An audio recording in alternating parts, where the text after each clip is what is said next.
Hemos titulado esta mesa redonda Cohabitar, porque creemos que las ciudades tienen que ser también responsables y esa responsabilidad, como decíamos antes, tiene que colocar a las personas primero.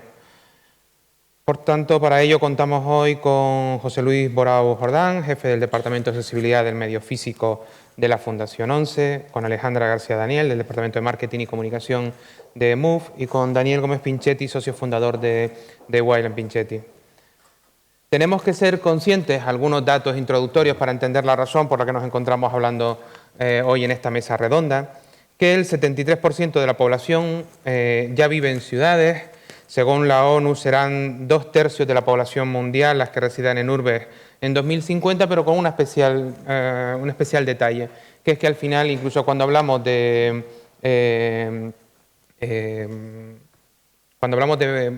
zonas rurales, estamos hablando también de pequeños núcleos poblacionales con distinta organización o con distinta forma física.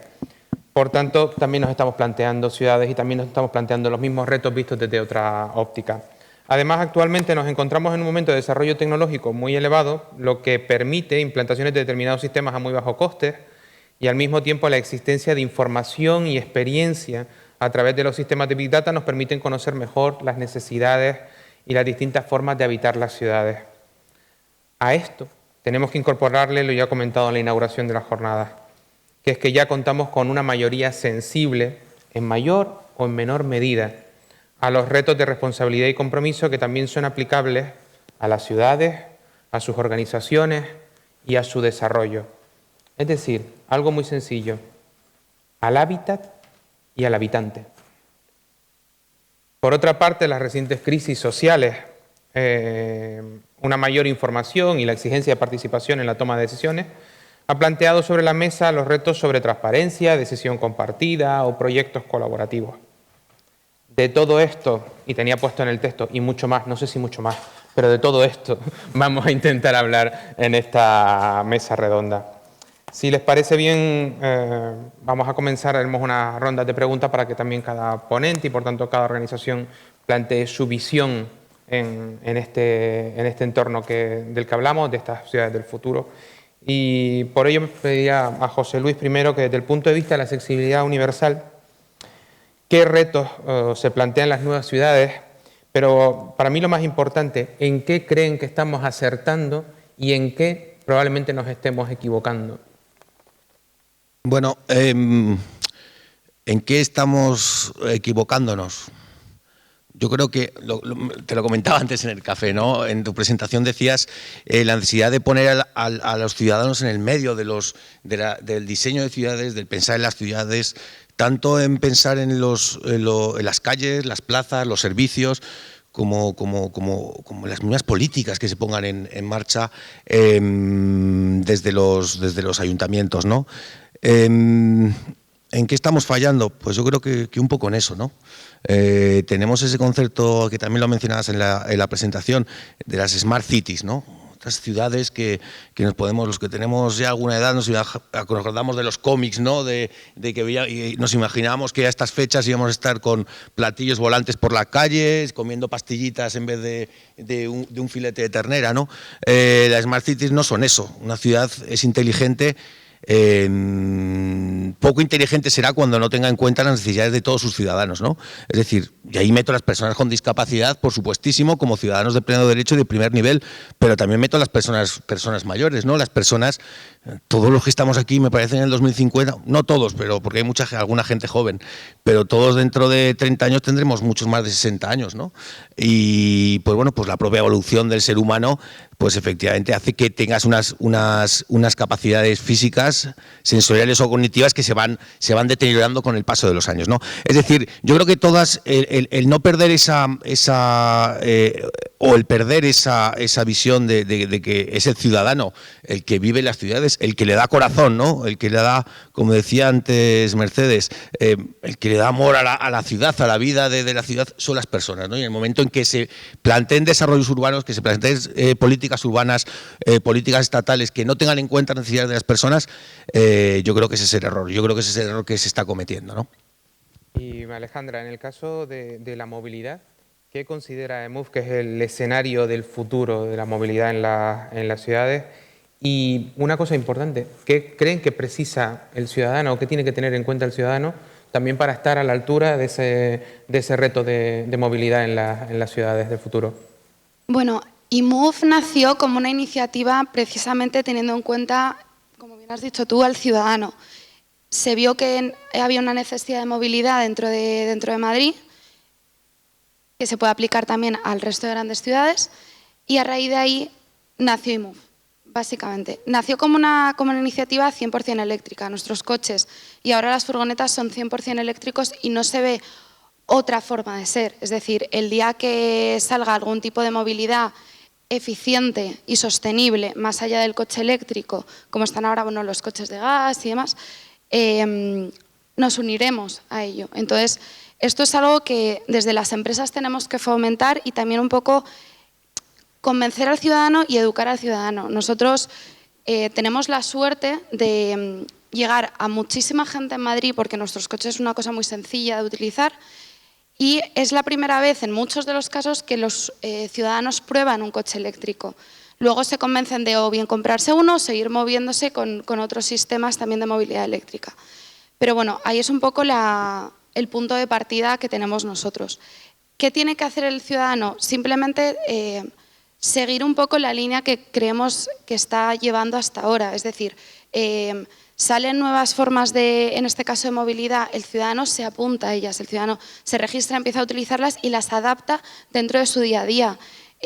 Hablabas del futuro antes en 2050. Yo quiero volver un poco al pasado. ¿Quién iba a decir hace unos años, hace 10 años, tampoco hace falta irnos muy lejos, que se iba a poder coger un coche en la calle, dejarlo en otro sitio y olvidarte? Y que mucho menos este coche iba a ser 100% eléctrico.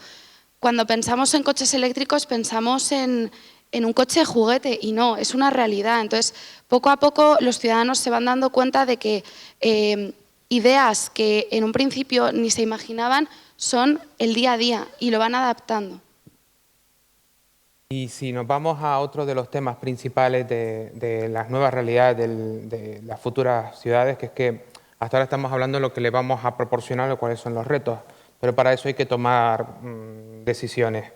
Daniel, ¿cómo entiendes que se deben tomar esas decisiones participativas? Y ya que estamos, si nos puedes contar algún caso. Sí, buenos días a todos. Por ponerles en antecedentes, el estudio de Wilde Pinchetti no es más que un estudio de arquitectura e ingeniería que nació como clásico. En ese contexto y en esta conversación somos los culpables de la mitad de la arquitectura y la ingeniería, los culpables de la mitad de los errores de diseño de las ciudades, ¿no? Bueno, en ese aspecto, y me parece que este auditorio seguro que me entenderá, cuando uno entra en una profesión, lo entra para trabajar y luego tiene, digamos, una segunda vida en la que tiene otros intereses, otras cuestiones. En nuestro caso, nosotros siempre de jóvenes trabajamos en el ámbito de las asociaciones, participando, etcétera, etcétera. Y digamos que ese gusto y ese interés por participar en la sociedad es el interés que le ponemos en el estudio para tener una aproximación distinta. Hablamos de participación en la toma de decisiones en la administración pública, municipales, etcétera. Bien, para mí es uno de los grandes temas en la actualidad y que tendrá un desarrollo difícil porque nadie sabe cómo hacerlo, ¿vale? Digamos que nosotros en ese aspecto hemos empezado a tener, a través del ensayo y error, experiencias de participación en temas de urbanismo. Uno de los principales problemas, en mi opinión, es la brecha que existe entre profesiones como las nuestras que diseñamos, en mi opinión, de manera teórica, conceptual en un estudio, las realidades que luego todos los usuarios viven en su día a día y que pueden ser tremendamente antisociales en cuanto a teóricas y conceptuales. Y el resto de profesiones sociales, de gente que vive en la ciudad y que la utiliza y que muchas veces no entiende las decisiones que se toman en los despachos técnicos o los diseños, ¿no? En ese aspecto yo creo que digamos que mi análisis personal es que las profesiones están digamos que alejadas de la realidad experimental y de las necesidades de los usuarios y de los ciudadanos, y tienden a ensimismarse en los diseños y a crear, a veces, en mi opinión, diseños absolutamente antisociales y perjudiciales. El caso de la accesibilidad es palmario. En ese aspecto, nosotros pues, hemos ido recopilando experiencias de participación. Bueno, creo que tenemos una sociedad democrática madura que requiere, en mi opinión, de dos cuestiones fundamentales: transparencia y lucha contra la corrupción, y por otro lado, participación y comunicación con los administradores de la cosa pública para que entiendan los problemas, sobre todo, que han de resolverse. Vale. En ese aspecto hemos tenido muchas experiencias. Resulta importante hacer equipos multidisciplinares a la hora de afrontar esa participación pública, meter equipos con trabajadores sociales, con técnicos, arquitectos, ingenieros de todo tipo, que puedan centrar, digamos, esa participación, utilizar todo tipo de recursos, digamos, de investigación social, que muchas veces quedan en el ámbito del trabajo social, pero a la hora del análisis y diagnóstico de los problemas en las ciudades no se tienen en cuenta por parte de los técnicos que diseñan y por lo tanto parten de una idea equivocada, con errores. Y bueno, trabajamos un poco en eso. Creo que es la realidad actual. El problema es que la administración pública, yo creo que nadie sabe cómo hacerlo bien y de verdad, y están experimentando a ver cómo sale. Y por supuesto las organizaciones tienen un miedo enorme histórico a la participación porque, claro, no te gusta que te digan las cosas que haces mal, ¿no? Bueno, en resumen. Pues recogiendo todo este planteamiento, intentando andar un poco más, volviendo a José Luis, cuando nos referimos a accesibilidad siempre pensamos, antes lo hablábamos, ¿no?, en diversidades físicas o de movilidad, pero la accesibilidad es mucho más que eso, ¿no? Entonces, porque el público entienda la amplitud del concepto, ¿qué otros ejemplos de necesidad de accesibilidad podemos encontrarnos en una ciudad? Y a lo mejor no estamos tan atentos ahora mismo a ellos y deberíamos empezar a tenerlos en cuenta. Bueno, yo efectivamente, además, antes como comentaba Isabel de Ilunion, en Fundación 11 nuestros dos objetivos la inclusión laboral de personas con discapacidad y la accesibilidad universal. ¿Qué es eso de la accesibilidad universal?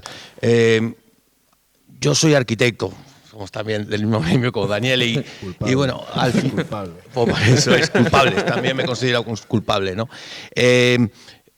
Yo siempre hablo que la accesibilidad tiene que ser una parte del buen diseño, ¿no? Un edificio, cuando me pregunte ¿cuál es el edificio más accesible de España? Digo, ¿cuál es el edificio mejor diseñado de España? Si tú me lo dices, te rebatiré si sí o si no. Porque si es realmente el mejor diseñado el edificio mejor diseñado será siempre accesible. En una ciudad ocurre lo mismo, ¿no? ¿Cuál es la ciudad más accesible de España? ¿Es Madrid accesible? Pues yo te diría, Madrid es accesible, las cosas que están bien diseñadas porque están pensadas para que lo usen todas las personas. Cuando hacemos la referencia a esa accesibilidad universal, que es uno de los objetivos de Fundación 11, nosotros hablamos de accesibilidad universal, hablamos de diseño para todas las personas y de manera global y con toda la globalidad que tiene ese término, ¿no? Ahora vemos cuatro butacas, que estamos 4 personas diferentes con tallas S, M, XL y XXL, ¿no? Y vemos cómo utilizamos de diferente manera el mismo elemento mobiliario, ¿no? Yo lo lleno mucho más, lo llenamos en diferentes... Es decir, eso es diseño para todos. Es decir, obviamente no vas a poner aquí diferentes tallas de asientos, pero sí que hay que buscar llegar a soluciones que valgan para todas las personas. Cuando hablamos de una ciudad, pues ahora mismo no podría decir, pero seguramente, si me podéis levantar la mano los que utilicéis gafas para leer, bueno, vemos que es una gran mayoría, ¿no? Vemos en una ciudad que muchas veces los carteles de las calles no ves en qué calle estás por el tamaño de la letra. Eso es accesibilidad universal, o mejor dicho, eso es buen diseño, ¿no? Si obviamente una persona ciega que no ve nada, le da igual que pongas el tamaño de letra a 14, a 20 o a 50, pero sí que le puedes dar información mediante utilización de aplicaciones accesibles que le lean el contenido de los carteles, etcétera. Eso es buen diseño, eso es accesibilidad. el carrito las rampas de los rebajes de las aceras, de los vados peatonales, pues bueno, sí, pues pensamos que es para que una persona en silla de ruedas lo utilice. Pero bueno, también una persona que va en el carrito de un bebé, pues le va a beneficiar esos rebajes, ¿no? O en un país como España, que cada 2 por 3 vemos a la gente que vamos con las ruedas de nuestro trolley de las maletas, pues siempre va a ser más cómodo ya no llegar hasta la calzada, sobre todo salir de la calzada, ¿no? Es decir, eso es diseño para todos, eso es diseño universal. Yo, Jesús Hernández, mi jefe y amigo y director de Accesibilidad Universal de Innovación de la Fundación 11, él es usuario de silla de ruedas y siempre dice, bueno, no, yo voy en silla de ruedas, pero es que todos utilicéis ruedas de alguna u otra manera, ¿no? Es decir, vamos con el coche, utilizamos el carrito de un bebé, un trolley, etcétera, ¿no? Pues ese es el concepto de accesibilidad universal, o ese de buen diseño, yo diría más diseño que accesibilidad universal, que tenemos que tender a las ciudades, ¿no? A todos los niveles de detalle, ¿no? Y Alejandra, planteándonos una necesidad crítica, ¿no?, en los modelos de futuro, ¿qué errores crees que se pueden cometer en los modelos de movilidad o en las propuestas de movilidad que estamos viendo o que podemos llegar a ver en un futuro, de acuerdo con las tecnologías, los avances o las propuestas que comienzan a lanzarnos, especialmente en grandes ciudades, pero también cuando pasemos a modelos de ciudades más reducidas? ¿Qué errores pueden atisbar que podemos encontrarnos en esas propuestas? Bueno, yo creo que los errores pueden venir más no por lo que podamos hacer, sino desde el punto de vista de la comunicación. Es decir, la movilidad es una cosa que es muy compleja, en realidad. Y la forma de comunicarlo tiene que ser una comunicación clara y sobre todo ligado a la tecnología. Nosotros todos los días nos encontramos nuevos retos para comunicar nuevas funcionalidades del servicio y nuevas funcionalidades del servicio que tienen como objetivo los ciudadanos. Cada día pues escuchamos todo lo que nos quieren decir, incluso nos han llegado a preguntar, y está todo dentro de nuestro roadmap: oye, ¿cuándo metéis coches para personas en silla de ruedas? Y decimos, oye, ¿por qué no? ¿Por qué no planteamos esto dentro de la dirección? Planteamos esto para intentar llegar a todos. Y eso también creo que muchas veces es un error, intentar llegar a todo el mundo. No como tal, sino en el sentido de decir, vamos a ver cómo podemos cumplir esas necesidades, solventar esas necesidades de la forma más sencilla posible. Y a veces el proceso es muy complejo. Para eso, ya digo que creo que lo importante es muchas veces comunicarlo bien. Desde nuestro punto de vista, sí que es verdad que nosotros, nuestro producto al final es un coche 100% eléctrico, y es un coche que tiene como objetivo llevar a nuestros usuarios, a los ciudadanos, del punto A al punto B. En este sentido,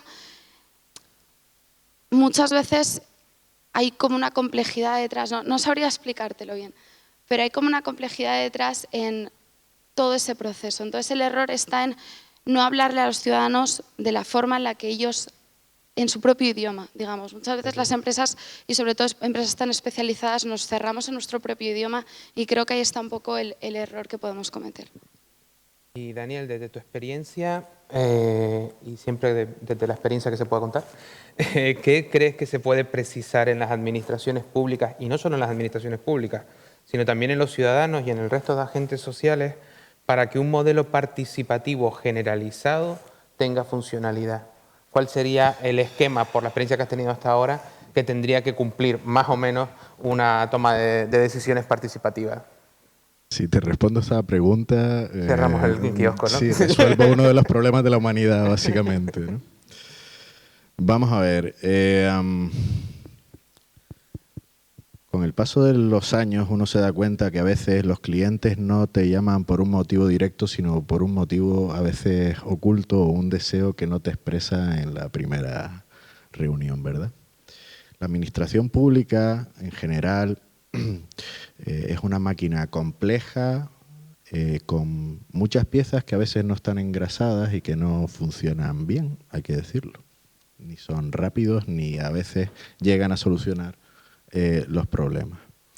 En cuanto a la participación que hablábamos antes, además, tiene un serio problema de recibir el mensaje tiene varios agentes con unas funciones y unos intereses muy distintos. Todos sabemos que hay políticos que son la representación del pueblo, son elegidos y son la representación del pueblo, y llegan a una entidad en la que hay un montón de gente trabajando, funcionarios, y bueno, ahí se genera ya un primer nivel de, digamos, de coexistencia.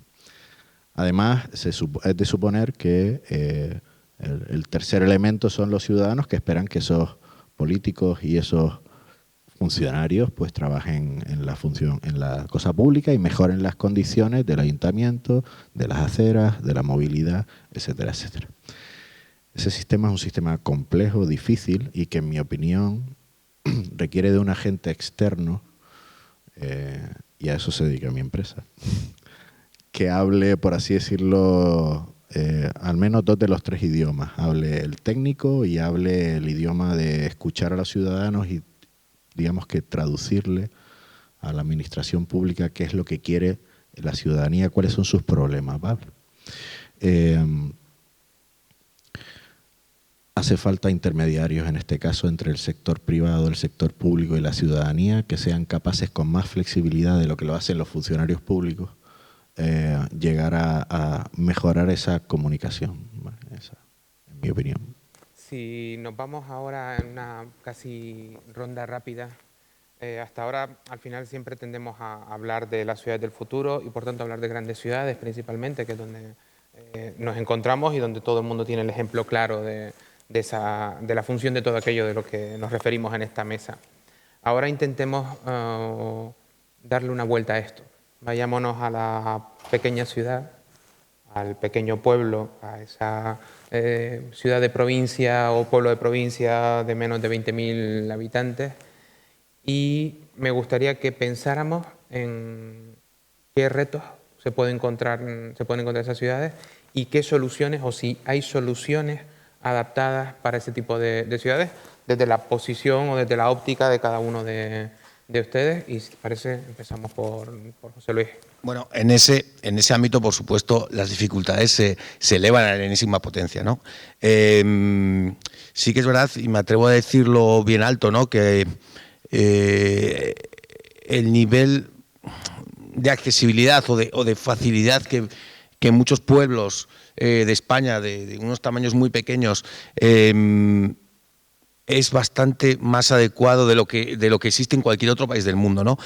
Y eso es gracias a... Voy a decirlo alto, ¿no? Como decía Mercedes, bien orgulloso de pertenecer a una institución que fue parte de una política o de un programa que pusimos en marcha justo con el Inserso desde principios de los años 90 hasta la primera década de los años 2000, concretamente hasta 2013, en el que se financiaban obras de accesibilidad en municipios de toda España, ¿no? Y daba igual el tamaño, daba igual la clase, daba igual todo, ¿no? Sino que únicamente se hacía una evaluación técnica de las propuestas que se evaluaban que se enviaban desde los ayuntamientos, y ya podía ser un municipio de 200 habitantes o directamente Madrid, Barcelona, pero bueno, se planteaban adecuar pues las diferentes infraestructuras públicas, ¿no? Desde calles, plazas, elementos de mobiliario urbano, edificios públicos como el ayuntamiento. Se han instalado ayuntamientos, yo creo, dentro de ese convenio en multitud, no tengo ahora mismo, no recuerdo los datos, ¿no?, pero se han instalado multitud de ascensores en ayuntamientos.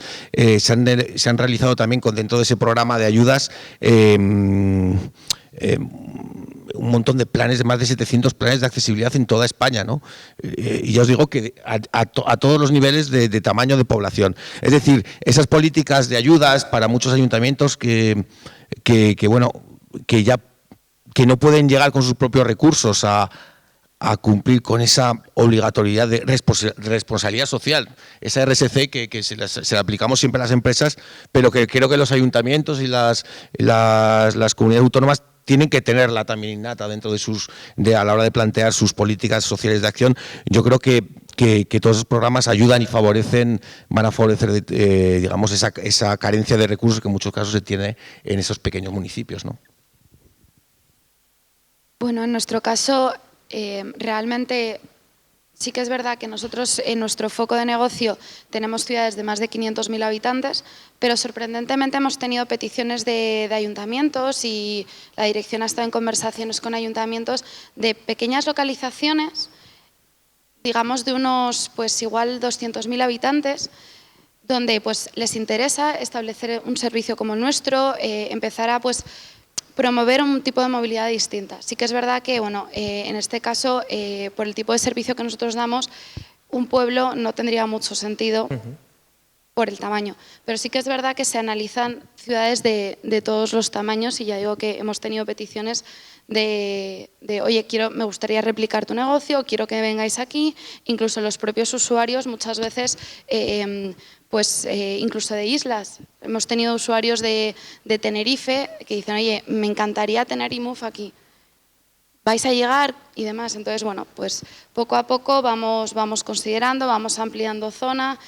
Nosotros nacimos dentro de lo que es el centro de Madrid y poco a poco hemos ido ampliando e incluso tenemos una nueva islita dentro de Moratalaz, donde al final la gente puede moverse dentro de ese área o venirse hacia el centro. Entonces, digamos que se plantea todo. Pregunta compleja de nuevo. Vamos a ver, trataré de concretar. Al final, vivir una ciudad y convivir, que es lo complejo de las relaciones humanas en el ámbito de lo público, en realidad se da en un entorno concreto, ya sea una gran ciudad o una pequeña ciudad, y se da, en mi opinión, ir resumiendo en 4 variables de las cosas que hacemos los diferentes colectivos en ese entorno. Básicamente en esta mesa se representan las personas, los ciudadanos que usan ese entorno, utilizan la acera, van a hacer una gestión, etcétera, etcétera. Los vehículos y la movilidad que ese entorno requiere. En mi opinión faltarían otros 2 tipos de agentes que serían el medio ambiente, cómo se trata el medio ambiente en ese entorno urbano, y los agentes empresariales y comercios que dinamizan la economía de ese entorno urbano. ¿Vale? Digamos que esas 4 variables complejas generan la ecuación de qué hacemos en un ayuntamiento pequeño, en una localidad pequeña, mediana, grande. Cada una tiene un problema distinto en esas variables y cada una tiene una necesidad de solución distinta. ¿Vale? El problema está en cuando, históricamente, por modelos de urbanismo o por otras cuestiones, se estira mucho la tensión de uno de esos círculos hacia el extremo y los otros círculos, pues digamos que quedan sin atender. Por ejemplo, la accesibilidad en una localidad pequeña por la que pasa una vía interurbana que acaba siendo una travesía en el que el dominio público de carreteras pasa por en medio de una ciudad, todos conocerán un montón de casos. Pues ya la intersección entre dominios públicos, la acera, etcétera, etcétera, ya nadie sabe de quién es la acera, no hay acera, no se puede transitar y por lo tanto hay un impacto enorme en la vivencia de ese espacio por parte de las personas. Cuestión que no ocurre a lo mejor en una ciudad grande porque las vías, digamos que son de otra dimensión y para otros usos. Entonces, el auténtico componente es intentar llegar a acuerdos, analizar correctamente con la población local los problemas, en este caso en esos ámbitos que tienen. Cada una de las soluciones hay que evaluarla y sopesarla bien porque impacta en las otras. Si yo digo que saco esa carretera del centro del municipio, probablemente tenga un impacto económico negativo y haga una circunvalación y por lo tanto los comerciantes van a perder modelo de negocio y por lo tanto voy a perder zona comercial. Entonces es un sistema complejo en el cual hay que tener, primero, atender bien al mensaje que te llega a través de la participación de los ciudadanos y segundo, ser cuidadoso en ese equilibrio sostenible de cada una de las variables, ¿verdad? Y ya por último vamos a hacer una ronda de deseos y vamos a imaginarnos esa posición o ese valor óptimo en cada una de las áreas de las que ponemos aquí o exponemos nuestra visión.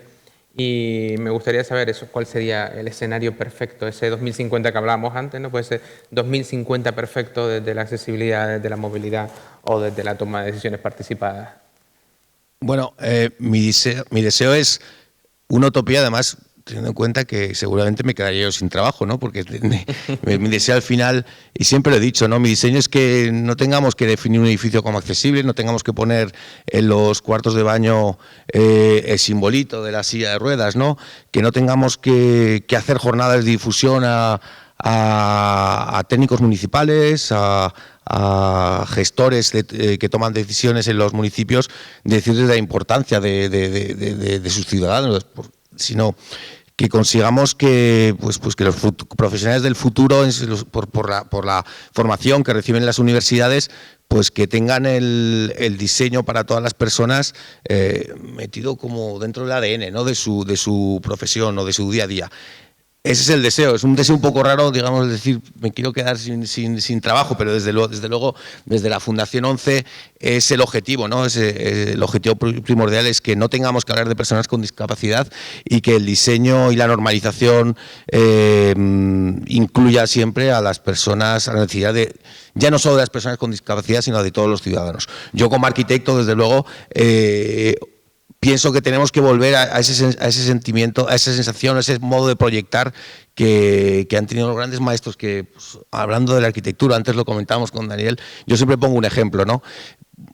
Le Corbusier solo ha habido uno en la historia, Frank Lloyd Wright únicamente ha habido uno, pero bueno, podamos seguirlos, ¿no? Yo creo que tiene que ser la referencia. Siempre pongo como referencia seguramente lo conozcáis todos, el Museo Guggenheim de Nueva York, que hizo Frank Lloyd Wright a mediados de los años 50. Frank Lloyd Wright, os puedo asegurar, como sabéis, es un edificio que tiene toda una rampa a través de la cual discurre la exposición. Os puedo asegurar, y me juego las dos manos y un pie, a que Frank Lloyd Wright no pensó nunca, no hizo esa rampa pensando en las personas con discapacidad, pero sí que pensó en la forma de cómo se podía admirar una obra de arte que era su propio edificio y las obras de arte que había en su interior. ¿Cuál era la mejor manera? Pues coger con un ascensor directamente a la planta de arriba e ir discurriendo por una suave pendiente helicoidal alrededor de todo ese gran atrio central, disfrutando de la exposición, ¿no?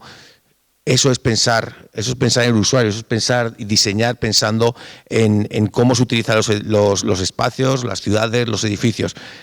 Mi sueño es que haya muchos Frank Lloyd Wright o muchos productos o muchos legados como el Guggenheim de Nueva York, ¿no? Ese es mi deseo. Espero que no me quede antes sin trabajo. Bueno, a mí me gustaría que la gente pierda el miedo, a lo que no conoce, a las novedades, a la innovación, que pierdan el miedo a moverse de una forma nueva. Al final, cada día hay muchísimas personas trabajando en nuevas formas de movilidad que cuidan a la persona, que cuidan a la ciudad, que cuidan el medio ambiente, o por lo menos, si ya no lo terminan de cuidar al 100%, que lo dañan mucho menos. Hay un dato muy relevante, y es que cada coche compartido elimina de la circulación 10 coches privados. Si además este coche compartido es un coche 100% eléctrico, el bien que hace a la ciudad es muchísimo mayor.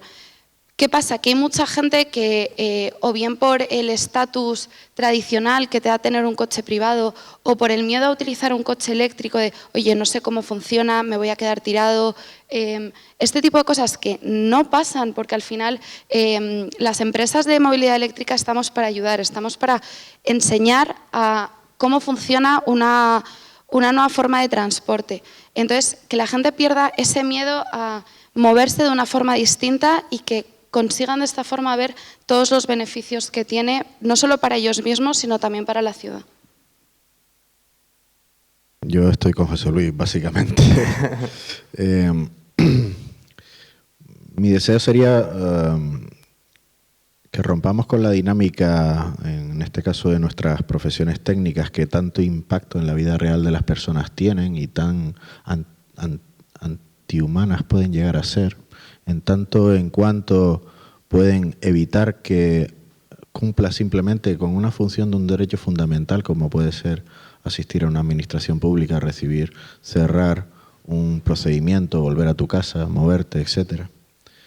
En mi opinión, las profesiones técnicas en el último siglo se han alejado absolutamente de del humanismo y están en un mundo teórico-conceptual de despacho en el que no escuchan. Entonces mi deseo es que vuelvan al humanismo de las profesiones, a escuchar al que tiene el problema y a resolverlo desde una visión no desde el ego profesional, sino desde la solución de los problemas funcionales de las personas y no de la estética o la teoría. Pues cumpliendo esta lista de deseos y esperando poder celebrarla en 2050, hacer posible todo juntos y con ustedes también. Yo doy trabajo.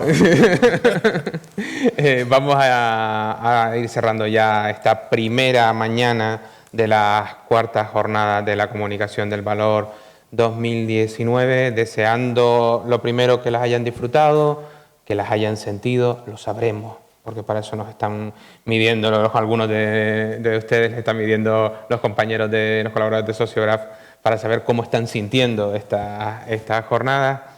Y sobre todo recordarles que, bueno, que lo que estamos contando son algunos casos de éxito, algunas reflexiones compartidas, algunos deseos, algunos sueños, algunas ilusiones, que hay mucho más lo que se está haciendo, que hay mucho más que contar.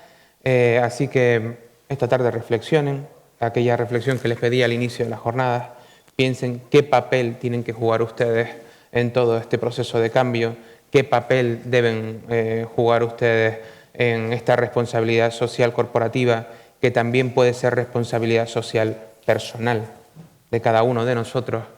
Y, ¿por qué no? Igual que nosotros hemos hecho en esta mesa, sueñen, pero sueñen tomando decisiones y sueñen queriendo y haciendo porque se cumplan esos sueños de un futuro más sostenible, más comprometido, más social y, por tanto, como ahora mismo comentábamos, más humano, más humanista. Así que tengan una buena tarde y mañana a la misma hora nos vemos aquí. Muchísimas gracias.